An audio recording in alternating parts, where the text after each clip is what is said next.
Physics માસ્ટરમાં આજે આપણે નીટનો 10મો MCQ જોવાનો છે અને આ MCQ ની રકમ તો કે અવરોધકતાના પરિમાણ ખાલી જગ્યા છે એટલે કે આપણે અવરોધકતાનું પારિમાણિક સૂત્ર છે એ શોધવાનું છે।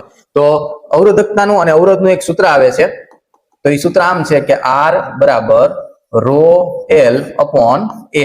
તો જો રો છે અવરોધકતા છે તો એને આપણે સૂત્રનો કરતા બનાવશું એટલે રો બરાબર R A અપોન L। હવે આ જે R છે એટલે અવરોધ, તો આપણે અવરોધનું એક સૂત્ર મૂકશું જે ઓહમના નિયમ પ્રમાણે કે R બરાબર V અપોન I બરોબર, ગુણાકારમાં શું વધ્યું છે તો કે A ના છેદમાં L। સમજાઈ ગયું?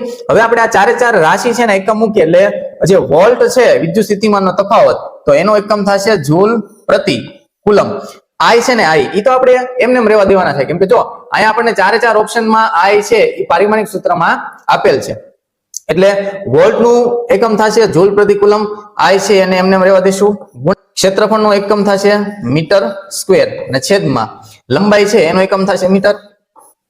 એક એક એમ કેન્સલ થઈ ગયા બરોબર। હવે પારિમાણિક સૂત્ર મૂકીએ જે વધ્યું છે જૂલ, જૂલ એટલે ઉર્જા બરોબર। હવે ઉર્જાનું આપણે પારિમાણિક સૂત્ર આપણને ખબર હોવી જોઈએ કે ઉર્જાનું પારિમાણિક સૂત્ર છે M1L2T-2 ના છેદમાં, હવે જો ઉર્જાનું પારિમાણિક સૂત્ર જે છે મૂકી દીધું, ત્યાર પછી કુલમ, કુલમનું પારિમાણિક સૂત્ર છે A1T1 પણ A એટલે એમ્પિયર એટલે આપણે A ની લખીએ I લખશું બરોબર, એટલે અહીંયા લખશું I1T1 ગુણાકારમાં, જો એક I તો હતો જ તે એટલે એક લખશું I1 ગુણાકારમાં। હવે જો એક એક એમ મીટર મીટર કેન્સલ થઈ ગયો એટલે એક જ L વધશે આમ L1 બરોબર। ચલો આપણે જવાબની નજીક પહોંચી ગયા છીએ। હવે ખાલી એટલા ફોર્મ્યુલાનું જે છે એ સાદુરૂપ જ આપવાનું છે એટલે સૌથી પહેલા આપણે લખશું M1 બરોબર, પછી જો L2 અને એક L1 એટલે ઈ થઈ જશે L3।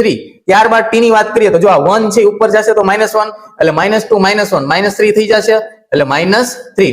ત્યાર પછી I1 એટલે I2 ઈ પણ અંશમાં જાય તો શું થઈ જશે I-2। આમ આપણો જવાબ જે આવશે એ તમે જુઓ કે આમાંથી કયા ઓપ્શન માંથી છે તો કે M1 L3 T-3 I-2 એટલે જો આપણો સાચો જવાબ એટલે કે સાચો વિકલ્પ આવશે B। Thank you.